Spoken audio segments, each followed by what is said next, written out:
Sir, বর্তমানে বাংলায় SIR নিয়ে যেভাবে মানুষ আতঙ্কিত হয়ে আছে, এ বিষয়ে তৃণমূল কংগ্রেস কি ব্যবস্থা গ্রহণ করছে? দেখুন, গতকাল আমাদের প্রিয় সাংসদ এবং সর্বভারতীয় তৃণমূল কংগ্রেসের নেতা অভিষেক বন্দ্যোপাধ্যায় সেটা খুব পরিষ্কার ক্লিয়ার করে দিয়েছেন যে সারা বাংলাতে যদি একটা বৈধ ভোটার যদি তাদের নাম কেটে দেওয়া হয় বা কোনো পরিকল্পনা করা হয়, তার বিরুদ্ধে বৃহত্তর আন্দোলন হবে। এবং বিজেপি যে স্বপ্ন দেখছে যে এসআইআর করলে তৃণমূল কংগ্রেস দুর্বল হবে, এটা দিবা স্বপ্ন ছাড়া অন্য কিছু নয়। ওদের যদি হিম্মত থাকে, বুকের পাটা থাকে, 2026 নির্বাচনে গণতান্ত্রিকভাবে লড়াই হবে, সেই লড়াইয়ে ওরা আমাদের টিকি ছোঁয়ার ক্ষমতা ওদের নেই। বরং 2021 যে রেজাল্টটা হয়েছিল তার থেকে অনেক বেটার রেজাল্ট তৃণমূল কংগ্রেস করবে, এটা আমার আত্মবিশ্বাস। শুভেন্দু অধিকারী বলছেন যে 1 কোটি রোহিঙ্গা এই বাংলাতে বসবাস করে। কি বলবেন? দেখুন, রোহিঙ্গা কাদের বলছে? যারা বাংলাদেশ, যারা মায়ানমার থেকে আসে তাদের রোহিঙ্গা বলে দাবি করছে, কিন্তু নরেন্দ্র মোদী তো রোহিঙ্গা নিয়েই আছে। সে তো রোহিঙ্গার সবচেয়ে বড় মদতদাতা। কারণ শেখ হাসিনা কে? সে তো বাংলাদেশ থেকে এসে এখানে ভারতবর্ষের স্থান দিয়েছে তাকে। তার মুখে এই সমস্ত কথা মানায় না। আর বিশেষ করে গতকাল আমাদের নেতা অভিষেক বন্দ্যোপাধ্যায় খুব পরিষ্কার করে দিয়েছে যে মায়ানমার থেকে শুরু করে ভারতের যে প্রতিবেশী 3-4টে দেশ, সেখানে কোনো এসআইআর হচ্ছে না। যেখান থেকে অনুপ্রবেশের সম্ভাবনা আছে, যাদের রোহিঙ্গা বলে দাবি করছে, সেই জায়গায় কোন রকম এসআইআর হচ্ছে না। পশ্চিমবাংলাকে এসআইআর করতে হবে, এবং সেই এসআইআরটা কবে করতে হবে? নির্বাচনের সময়। নির্বাচনের আজ থেকে 2 বছর আগে কেন এসআইআর হলো না?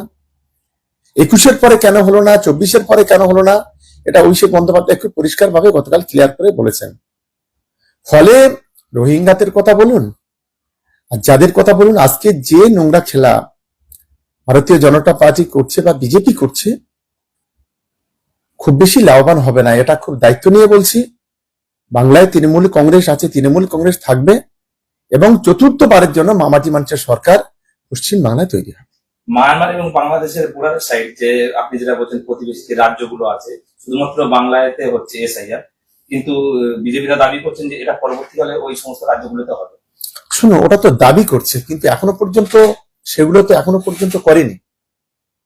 একসঙ্গে কেন হলো না? সেখানে আপনি তো নামও ঘোষণা করা হয়নি। আপনি উত্তরপ্রদেশ, মধ্যপ্রদেশ, রাজস্থান ঢুকিয়ে দিচ্ছেন। এটা আমরা বুঝি, এটা একটা গভীর ষড়যন্ত্র, এবং সেন্ট্রাল ইলেকশন কমিশন তাকে ব্যবহার করে এই নোংরা খেলা করার চেষ্টা হচ্ছে। যতই চেষ্টা করুন না কেন, বাংলায় মমতা বন্দ্যোপাধ্যায়ের নেতৃত্বে অভিষেক বন্দ্যোপাধ্যায়ের সেনাপতিত্বের যে লড়াই, এই লড়াইয়ের গতিটা দিনের পর দিন বাড়বে। তৃণমূল কংগ্রেসের কর্মীরা পেটে কাপড় বেঁধে লড়াই করবে, এবং ইতিমধ্যে আমাদের প্রিয় সাংসদ, সর্বভারতীয় তৃণমূল কংগ্রেসের সাধারণ সম্পাদক অভিষেক বন্দ্যোপাধ্যায় এবং আমাদের দিদি মমতা বন্দ্যোপাধ্যায় পরিষ্কার বলে দিয়েছেন যে প্রত্যেকটা বুথে বিএলওদের সঙ্গে আমাদের যারা বিএলএ, বুথ লেভেল এজেন্ট, আমাদের পঞ্চায়েত মেম্বার, বুথ সভাপতি সহ, এগুলো কড়া নজরদারি আমাদের রাখতে হবে। একটা বৈধ ভোটার যাতে না কাটে তার ব্যবস্থা করতে হবে। পাশাপাশি যারা মাইগ্রেন্ট লেবার, তাদের যেন কোন রকম অসুবিধা না হয়, তাদের ভোটাধিকার যেন কেউ কাটতে না পারে, সেগুলো লক্ষ্য রাখতে হবে।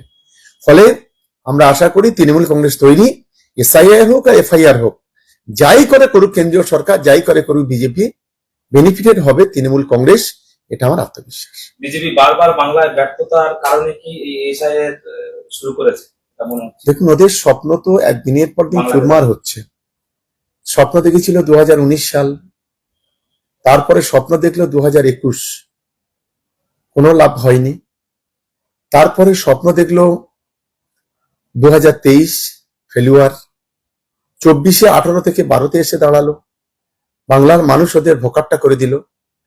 আবার 26, কখনো এনআই, কখনো এনআরসি, কখনো সিএ, কখনো এসআইআর, আবার কখনো সংখ্যালঘুদের উপরে ওয়াকআপ থেকে শুরু করে বিভিন্ন ধরনের আক্রমণ। এটা কন্টিনিউ করে যাচ্ছে দেশের সরকারের মদতে ভারতীয় জনতা পার্টি। ফলে এই যে এসআইআর মানে এটা একটা এনআরসি ধরে নিতে পারেন, এটা এনআরসির পরিকল্পনা। গতকালকে আপনারা জানেন যে একজন অলরেডি আত্মহত্যা করেছেন, আমাদের প্রতিনিধি দল সেখানে পৌঁছে গেছেন।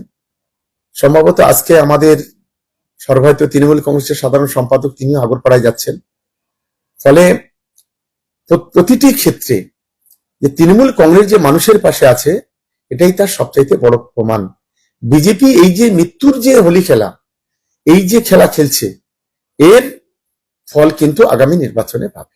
নির্বাচন কমিশনের যে কাগজগুলো বৈধ করছেন, কিন্তু আধার কার্ড বৈধ করছেন না, বা ভ্যাকসিনের যে কার্ডটা নরেন্দ্র মোদী সরকার দিয়েছিল সেটা কেন বৈধ করছে না? এতে কোটি কোটি টাকা খরচা করে, বা সাধারণ মানুষ অনেক টাকা খরচা করে আধার কার্ড করেছিল, ভ্যাকসিনের কার্ড গ্রহণ করেছিল, তাহলে কেন এগুলো বৈধ হচ্ছে না? দেখুন, বিজেপি তো চক্রান্ত করছে, কিন্তু দেশের সর্বোচ্চ আদালত সুপ্রিম কোর্ট অলরেডি সেখানে ঘোষণা করেছেন যে আধার কার্ড বাধ্যতামূলক, এবং যে ক্রাইটেরিয়া দিয়েছে চিন্তার কোনো কারণ নেই। আমি মনে করি যে পশ্চিম বাংলায় একজনও বৈধ ভোটারকে বাদ দেওয়ার ক্ষমতা ইলেকশন কমিশনের যে চক্রান্ত, সেই চক্রান্ত বাংলার মানুষ ব্যর্থ করবে, এটা আমার আত্মবিশ্বাস। অপরদিকে রাজ্য রাজনীতিতে শুভেন্দু অধিকারী বলছেন যে দক্ষিণ চব্বিশ পরগনা শওকত মোল্লা এবং জাহাঙ্গীর খান এই দুটোই হচ্ছে ক্যান্সার। কি বলবেন এই বিষয়ে? দেখুন, বাংলার সবচেয়ে বড় ক্যান্সারের নাম হচ্ছে শুভেন্দু অধিকারী।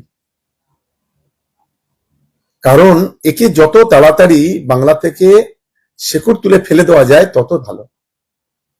কারণ যেভাবে কেন্দ্রীয় মন্ত্রীদের হাতে ধরে পায়ে ধরে 100 দিনের কাজের টাকা বন্ধ করে দিয়েছিল, হাইকোর্ট একটা থাপ্পড় দিয়েছে, সুপ্রিম কোর্ট আরেকটা থাপ্পড় দিয়েছে। বাংলার মানুষকে 100 দিনের টাকাও দিতে হবে, কাজও শুরু করতে হবে। এখানে আমাদের গ্রামীণ রাস্তাঘাটের টাকা আজকের বন্ধ করে দিয়েছে, তার মূল নায়ক এই শুভেন্দু অধিকারী। বাংলায় আজকের মিড ডে মিলের টাকা, বাংলায় আজকের জল জীবন মিশনের টাকা, বাংলায় বিভিন্ন যে প্রকল্পগুলোর টাকা, ইলেকট্রিসিটির টাকা, সব টাকা আজকে বন্ধ করে দিয়েছে। এর মেন নায়ক কিন্তু এই শুভেন্দু অধিকারীর মতো নেতারা। স্বাভাবিক কারণে এখানে ওরা যতই চেষ্টা করুক না কেন, আগামী দিনে বাংলায় তৃণমূল কংগ্রেস জিতবে। আর এই দক্ষিণ 24 পরগনায় যদিও বাপের বেটা হয়, বুকের পাটা যদি থাকে, একটা সিট দক্ষিণ 24 পরগনায় জিতে দেখার, তবে ওকে বাপের বেটা বলবো। দক্ষিণ 24 পরগনা জেলার মাটি মমতা বন্দ্যোপাধ্যায়, অভিষেক বন্দ্যোপাধ্যায়ের মাটি, তৃণমূল কংগ্রেসের মাটি। এসব বাজার গরম করা কথাবার্তা বলে খুব বেশি লাভ হবে না। মানুষ ওদেরকে, জনগণ থেকে ওদেরকে মানুষ প্রত্যাখ্যান করবে, এবং জনগণ ওদের প্রত্যাখ্যান করবে, এবং আগামী দিনে বাংলায় মানুষ মমতা বন্দ্যোপাধ্যায়, অভিষেক বন্দ্যোপাধ্যায়ের সঙ্গে থাকবে। শুভেন্দু অধিকারী এও অভিযোগ করছেন আপনি জাহাঙ্গীর খান দুটো তিনটে করে আইফোন নিয়ে হাতে করে মোস্তানি ভাবে যান, এবং আপনারা এখান থেকে দক্ষিণ চব্বিশ পরগনা কালেকশন করে অভিষেক বন্দ্যোপাধ্যায়ের হাতে তুলে দেন, এমন অভিযোগ। অভিষেক বন্দ্যোপাধ্যায় ভিখারি নয়, ভিখারি হতে পারে ও। অভিষেক বন্দ্যোপাধ্যায় মানুষকে দেয়, মানুষকে সাহায্য করে, আর ওর মতন ভিখারির কথা সারা বাংলার মানুষ শোনে না। আর দ্বিতীয় কথা, কে কি ব্যবহার করবে, কে কি পরবে, ও যে জামাটা গায়ে দেয়, ও যে ফোনটা ব্যবহার করে, ও যে পেনটা ব্যবহার করে, ওই আমরা তো একবার বলি না। ও যখন বাংলার 3টে দপ্তরের মন্ত্রী ছিল, তখন যেভাবে রাজার মতো চলতো, সেসব কথা কি ভুলে গেছে? আসলে একটা মানুষ কতটা হতাশাগ্রস্ত হলে এই ধরনের কথা বলে, সেটা কিন্তু আজকের পরিষ্কার হয়ে গেল এই অপদার্থ বিরোধী দলনেতার কথায়। ফলে এই ধরনের কথা বলে, বাজার গরম করে, ব্যক্তিগতভাবে আক্রমণ করে খুব বেশি কিন্তু লাভ হবে না, এটা ওর মনে রাখা উচিত। শুভেন্দু অধিকারী এক সময় বলেছিল যে আমি মুসলিমদের বিধায়ক নয়, আমি শুধুমাত্র হিন্দুদের বিধায়ক, কিন্তু 180 ডিগ্রি ঘুরে গিয়ে এখন বলছে হয়তো আমি একবারও বলিনি যে মুসলিমদের ভোট আমি চাই না। কোথায় না, বাপের নাম শালা, ঠেলায় পড়লে তবে বিড়াল কাছে ওঠে।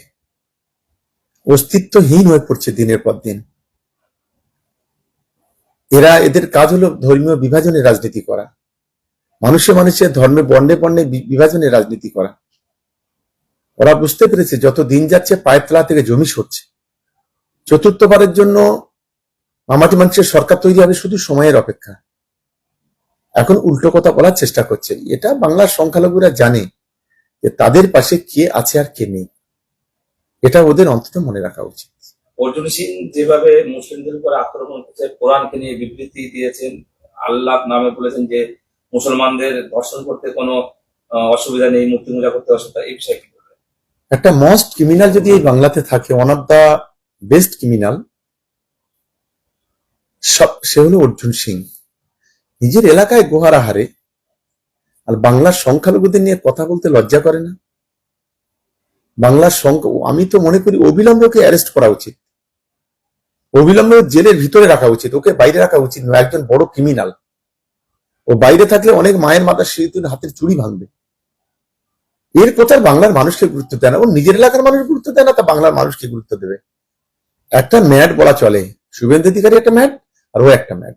এরা আসলে এখন দাঁতে কামড়াচ্ছে যে কি সর্বনাশ করেছি তৃণমূল কংগ্রেসটা ছেড়ে। এখন যার কারণে হতাশাজনক অবস্থা তৈরি হয়েছে এদের, সেই কারণে হতাশা থেকে ওরা এই ধরনের কথাবার্তা বলে বাজারটাকে গরম করতে চাইছে, নিজেরা টিকে থাকতে চাইছে।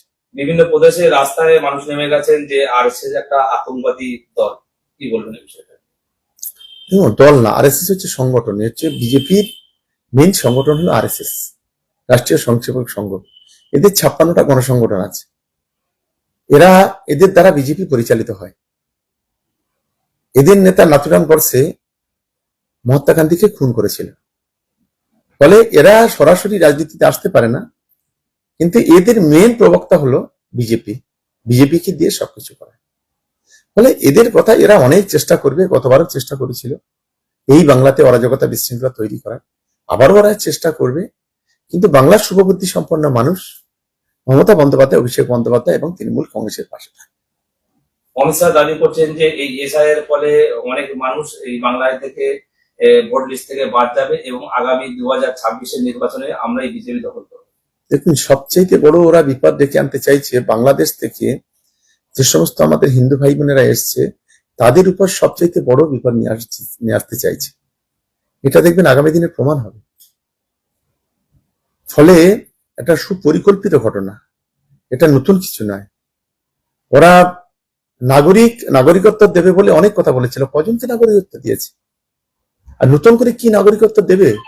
যাদের আধার কার্ড আছে, যাদের ভোটার কার্ড আছে, যাদের স্কুল সার্টিফিকেট আছে, যারা ওপার বাংলাতে এসছে, তারা এখানে বড় বড় আইএস, আইপিএস, ডাব্লিউবিসিএস অফিসার, বিভিন্ন শিক্ষক, বিভিন্ন সমাজের প্রতিনিধি, তাদের কি এবার নতুন করে ওরা সার্টিফিকেট দেবে?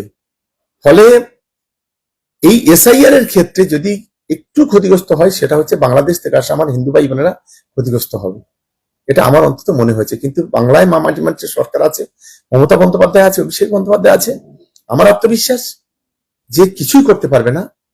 এটা আমাদের দল এর কোনো অন্যায় হলে প্রতিবাদ করবে এবং মানুষের ন্যায্য অধিকার পাইয়ে দেবে। কিন্তু ইদানিং দেখা গেছে যে অসিত সরকার, ওনাদের একজন বিধায়ক অসীম সরকার, তিনিও বলেছেন যে মোথাদের উপরে ও ভোট লিস্ট থেকে বাদ যাচ্ছে এবং নিয়ে বিস্ফোরক মন্তব্য করেছেন।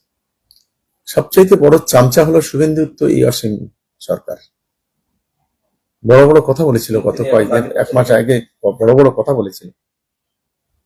ফলে যত দিন যাবে তত দেখতে পাবেন এদের আসল রূপ পরিষ্কার হয়ে যাবে।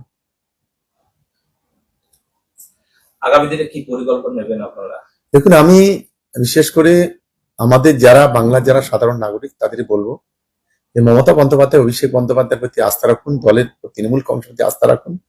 দল আপনাদের সঙ্গে আছে, সরকার আপনাদের সঙ্গে আছে, এবং আমাদের নেত্রী, আমাদের দিদি মমতা বন্দ্যোপাধ্যায় এবং আমাদের নেতা প্রিয় সাংসদ সর্বায়ত্ত তৃণমূল কংগ্রেসের সাধারণ সম্পাদক অভিষেক বন্দ্যোপাধ্যায় আপনাদের সঙ্গে আছে।